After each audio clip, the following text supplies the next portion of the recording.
I tell you, I killed him. Can't you understand? I killed him. Look, Mr. Hammer, you've got to help me. I'm my word's end. I don't know what to do anymore. Please. Just calm down now, Mr. Terrell. Just calm down. Just take it easy. All right? Yeah. All right. So you killed him. Why? I had to. He would have ruined me. When did all this killing take place? That's the crazy part about it. It was 6 months ago, last September. Well, he sure took his time about dying. His paper says he was killed 2 days ago, killed by a hit-and-run driver on Monday. It's a trap. You see, the police are trying to trap me. Why would they bait a trap 6 months later? Why not right after it happened, huh? How do I know? All I know is it has to be a trap. Hit-and-run accident. Look, I saw him die. I pulled the trigger. I shot him 5 times. I saw him die. You couldn't be mistaken. Oh, no. I was mistaken. I'd know that face anywhere. I've seen it in my dreams often enough in the past 6 months. You're sure it's the same man? Positive. Well, there's one sure way to find out if it's a trap or not. I'll see if I can't identify this John Doe as one of my old clients. You don't think they'll suspect something? Follow you, maybe? No, I wouldn't worry about it. It's been tried before. Are there any identifying marks on this character you knew was Dennis Lee? Well, it was a scar. Yeah, where? Well, it was just under his right ear, about 3 inches long. Well, that ought to help. You got any place you can get some sack time? I've been running ever since it happened. Well, maybe we can fix it so you stop running. Now, you take this over to the Hotel Seminole. They'll know what to do. Well, how do I register? Why don't you try Tom Farrell, huh? Oh, you won't be long. No.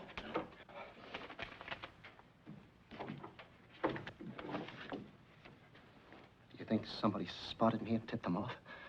You think that's why they set the trap? If it is a trap.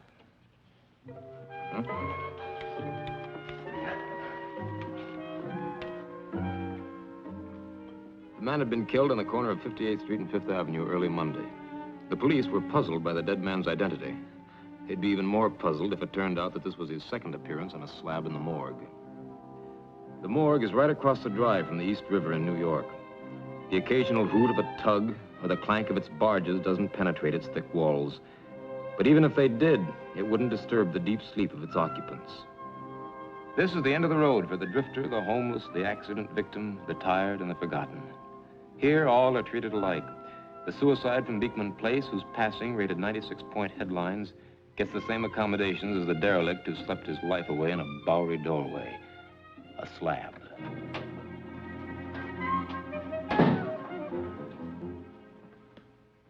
You looking for someone? I understand you got a customer here you're trying to get a make on. Not us. We know all our guests. What about this one? It says it was John Doe here. No, I got him this morning. Prints was on file in Washington. Is he a friend of yours? I don't know. Can I take a look at him? Well, ain't much to look at. Every man to his own taste, though, I say.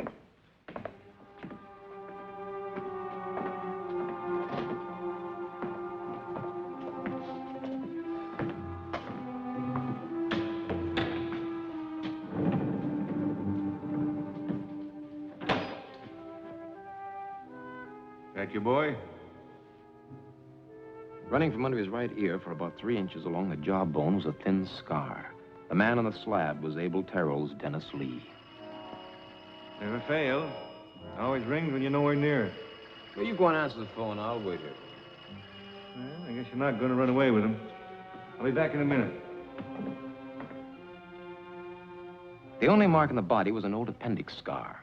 No bullet wounds, no other scars.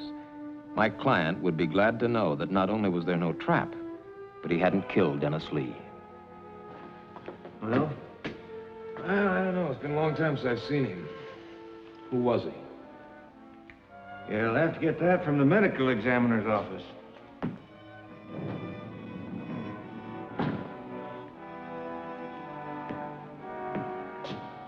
Just might have it in my office at that. The identification card established the dead man as Lehman, Dennis Lehman. Close enough to Dennis Lee. I asked the attendant if I could use his phone.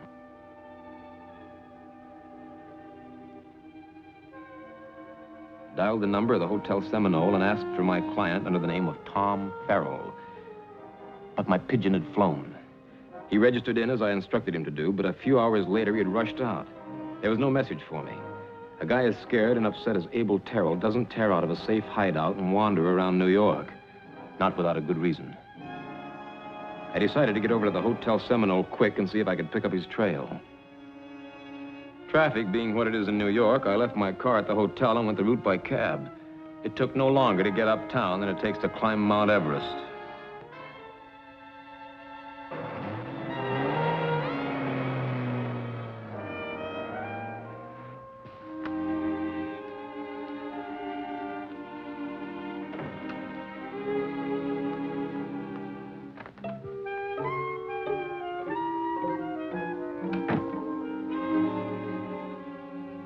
It wasn't hard to figure why my pigeon had flown. It was in the afternoon paper. The face of the dead man in the morgue. Identified as Dennis Lehman, formerly of Chicago. So my news was no longer news to my client.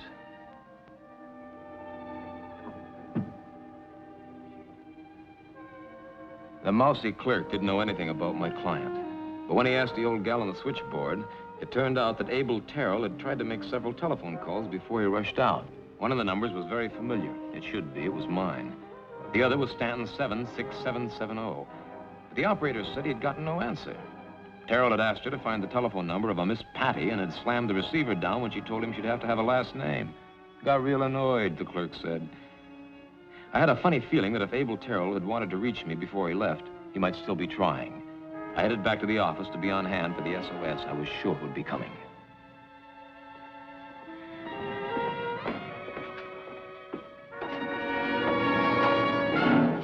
What's the matter, Mike? Nervous? You know, sneaking up on a guy like that's no way to break 90, Flannery. What are you doing here? I've been holding up your wall for the past 10 minutes. The boss says don't come back without you. All right, I'll be down in a minute. No. Look, Flannery, I told you I'll be down in a Tell minute. the captain. Flannery says go get the Seamus. So that's what I'm doing. Let's go. Flannery, I got a client who may be calling me at any minute. She'll keep. The captain won't. Come on. I probably could have refused to go and made it stick. Only sometimes you win the battle and lose the war.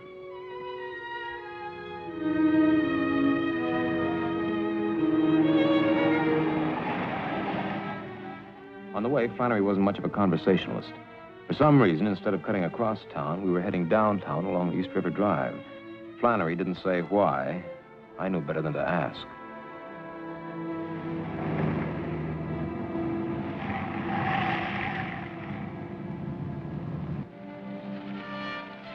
I could see a cluster of police cars, an ambulance, the morbid crowd that always marks a spot of an accident or a murder. Hello, Mike. Thanks for coming. Yeah, you mean I had a choice, huh? Take a look. Anybody I know? You tell us.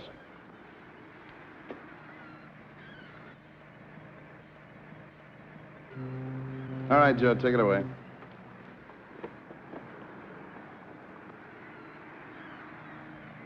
Well, am I supposed to know him?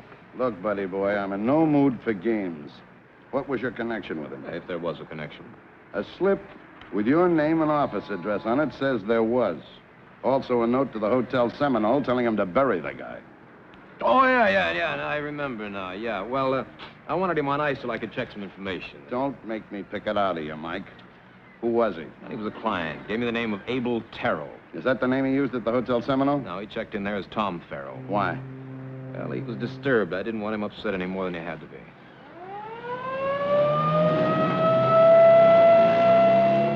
Well, this character wanders into the office this morning with a real woolly one. Tells me he shot a guy 6 months ago. Thought he killed him. And you buried the guy instead of turning him in? It's not that simple now, Pat. The guy comes into the office, tells me he kills the guy. Sure, I'll turn him in. But not if the guy he's supposed to kill 6 months ago turns up dead again 2 days ago. No. Then I take a look. Every John Doe is made by half a dozen crackpots before we get a real make. You know that. This is not an ordinary John Doe. All right, you go on. Brush him off if you want to, not me. Mike, stay out of it. You got no standing, no client, no nothing. Yeah, what about him, huh? He's dead, murdered. That makes it official police business. When a client of mine turns up murdered, that makes it my business. You think there's a connection between this guy and the guy in the morgue? Why? Why? The guy in the morgue was named Dennis Lehman. The guy that my client thought he killed was named Dennis Lee. Pretty close, yeah? Coincidence. Happens every day. Are you going to tell me that just on the basis of a similarity in names? Look, Pat, he described the man perfectly. He could have gotten it out of the newspaper accounts. The newspaper account didn't mention a scar in the jaw. Terrell did, and it was there. Well, Look, Pat, don't brush me. I'm dealing myself in. Are you going to run a check on this Dennis Lee killer, or do I? I just told you, Mike, stay out. All right, I'll run a check myself, see who Terrell did hit. You going to release this story to the papers? Which story? Which story? The story about Terrell and the guy in the morgue. And be laughed off the force? Oh, no. The only word that goes out is that a John Doe was found shot to death on the pier. That much, at least, I'm sure of. Thank you, Pat, for all your cooperation. I'll see you around.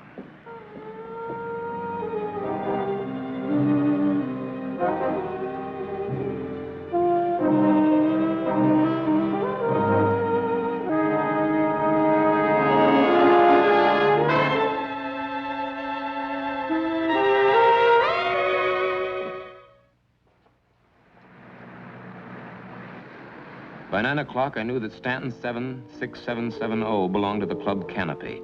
It was a hole in the wall on Perry Street in the village. The star of the show was a pianist named Miss Patty. Abel Terrell had made an effort to contact two people, me and Miss Patty. It wasn't much of a lead, but it was the only one I had. I don't usually like to dress up even on Halloween. At a spot like this, there's always a chance you'll bump into some character who'll recognize you, and always at the wrong time. It was a calculated risk. With no announcement of Abel Terrell's death out yet, time was working for me.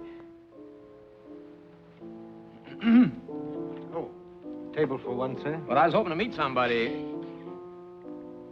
Don't see him, though. Do I know him? Well, maybe. Name's Abel Terrell. What does he look like? Well, about a man about 50 years old, about your height, gray hair, conservative man. Let's see, he was a conservative dresser, very distinguished. I seem to recall a man fitting that description. Good. Well, perhaps you can tell me how I might locate him, or someone who might know. He hasn't been around a long time. Oh. Used to come in here regularly, but I haven't seen him in months. He was a friend of Miss Patty's. Miss Patty? Oh, yeah. Well, I wonder if you might be able to arrange a meeting with this. We don't allow our performers to mix with the guests. It's against the rules. Well, I wouldn't want you to break any rules, sir, but... Since you're a friend of Mr. Terrell's, I think it can be arranged. Oh, thank you. Thank you very much. After she finishes her number, why don't you talk to her in the dressing room? Oh, yes. Oh, excuse me. This way, please. She was plenty good. Too good for a spot like this.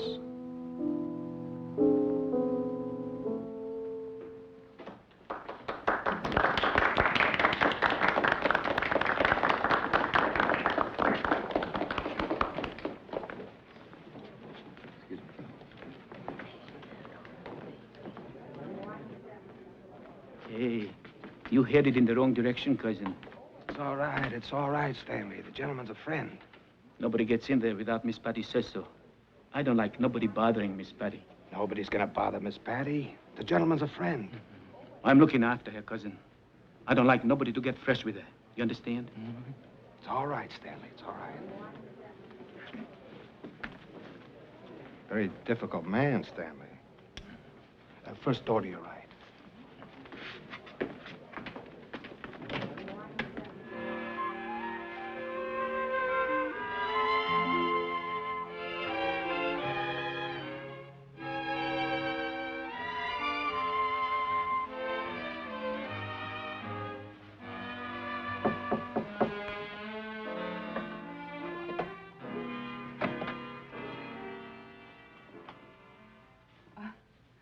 Well, hello. Who are you? I hope you'll forgive this intrusion, Miss Patty. I'm a friend of Abel Terrell's. I'm trying to locate him. Oh, well, come in.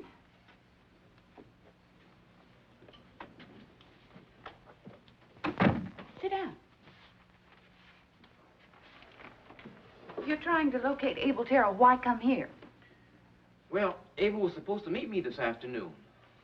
Never showed up. I remember how often he talked about you. You know, he was a real fan of yours, Miss Patty. So you came here? Yep. Well, I didn't know where else to go. Well, I haven't seen Abel in months.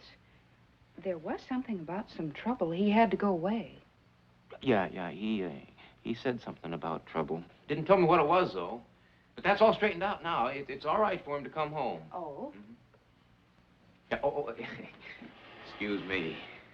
He told you it was all right for him to come back. Yeah, he said that's why he didn't have to hide anymore, but that's why he needed the money. The money? Mm-hmm. Yeah, he didn't tell me what it was. Said explain everything when he saw me. You know, he sounded real excited on the... We better not talk here. The walls are so thin. Could you meet me later? Well, I don't know. I said I'd be back in Watertown tomorrow morning. See, I got a business there. I'm in hardware. Well, I thought you wanted to locate Abel Terrell. Oh, but I do. Then why don't you let me help? Well, could you? Look, Mr. Hurley, Tom Hurley? Yes, Mr. Hurley. Abel went into hiding a couple of months ago. Now, how do I know you're not the man he's hiding from? But I couldn't be. Why, Abel and I are old friends. We went to school together. Mm-hmm. Well, I'd like Abel to tell me that. You mean you know where you can contact him? Perhaps. Well, you just mention my name. You tell him Tom Hurley from Watertown is here with the money. Tom, if you're really his very good friend, you won't be angry at me for taking these precautions. I'm very fond of Abel, and I wouldn't want to do anything to hurt him. Do you understand? Well, then we understand each other, huh?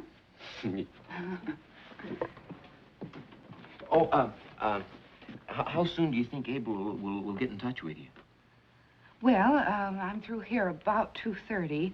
If he's around, I'm sure he'll contact me before that time. Why don't you and I meet after my last show? What, do you want I should meet you here? No, there are too many people here. Suppose you meet me at my apartment. Well, where is it? Oh, it isn't far from here, 28 Dyson Street, apartment B1. Look, you take my key because you might get there before I do.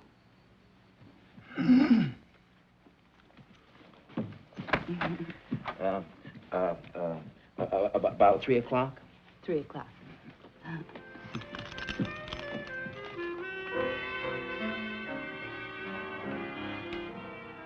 By 3 o'clock, I was set and waiting at 28 Dyson Street, apartment B1. What are you doing here? I thought I told you to stay away from Miss Patty. But you don't understand, sir. Miss Out! Patty... Out!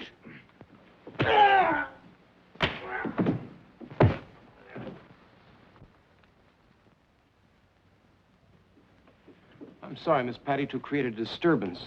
I hope I haven't hurt him. Oh, where did you learn to handle yourself like that? Oh, I'm a student of judo. By mail. But I hope you don't think I go around striking people. Forget it. I shouldn't have brought him in with me, but, well, he always feels better if he sees me right to the door. I'll kill him. I'll kill him. Stanley, I'll no, kill him. this is Tom Hurley. He's a friend of mine. He won't hurt me. It's all right. I don't want nobody to hurt you, Miss Patty. No, he won't. Now, it's all right, okay? Okay, Miss Patty. Understand? You go on home, get some rest. Okay, Miss Patty. Sit down.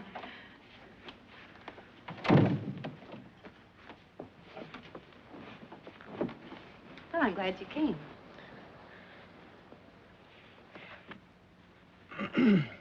Have you heard from Abel? Oh, you're not flattering. Is that all you can think of? Oh, no, ma'am. It sure isn't. But, well, you see, like I told you, I got to get back to Watertown. So I got a business there, and... I know you do. Would you be awfully disappointed if I told you I hadn't been able to reach him? Well... You could stay here. You wouldn't be bored. No, ma'am, I'm sure I wouldn't be, but... Well, isn't it kind of strange that Abel hasn't tried to contact you yet? Well, he might be afraid of Lou. Lou? My husband. Oh. Well, we're separated. Lou's been very difficult. Well, that's the main reason I keep Stanley with me all the time. Lou would kill me if he could. Why, you must be crazy.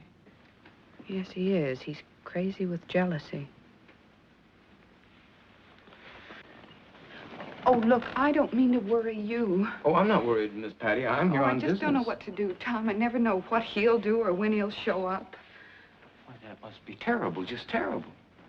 I don't want to burden you with my personal problems. Oh, no, it's not burdening me, Miss Patty. Why, well, if there's anything I can do to help, I'd certainly like to. Oh, that's so sweet of you. It means so much to me just to know I have a friend. And someone who really wants to help.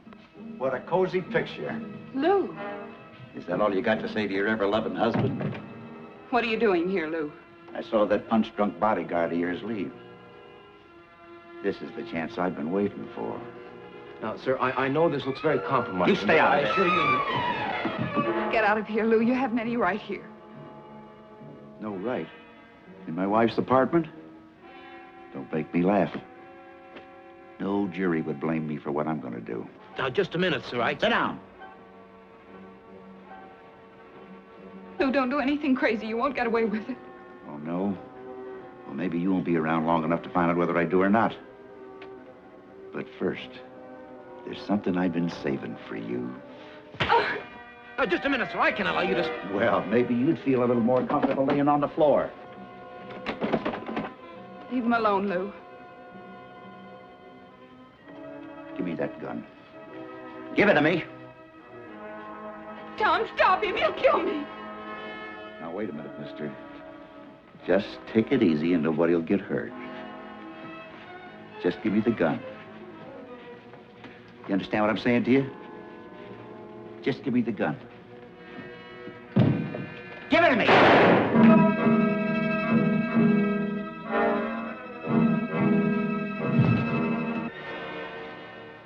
Is he dead? Well, I couldn't have missed, not this close.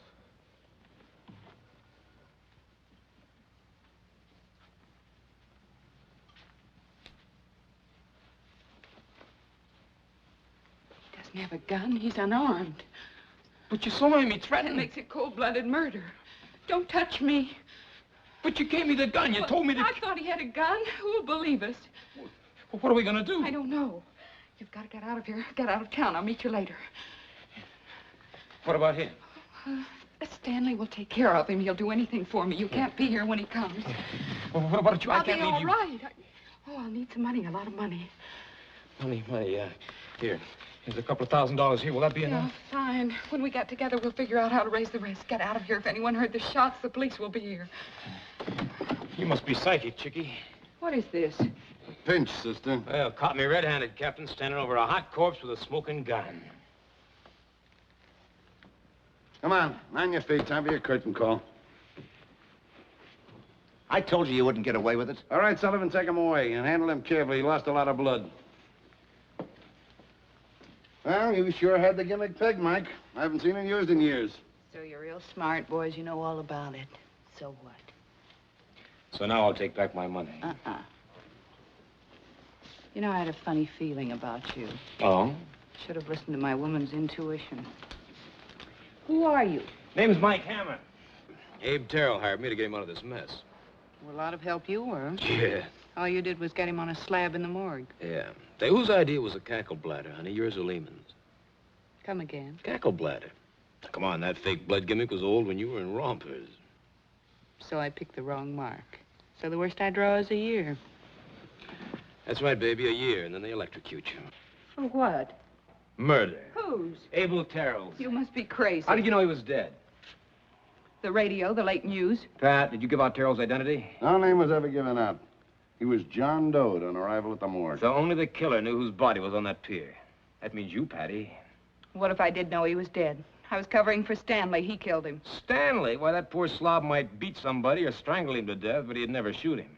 Besides, Terrell would never have gone out on that pier with somebody he didn't know or trust. So I'm elected? Unanimously. And the clincher's gonna be when they compare the slug in Terrell from the slug from your gun. She's all yours, Pat. Oh, what a waste. You know something? Hmm. You smart guys burn me up. Oh, Maybe not us. We just set it up. The warden takes it from there.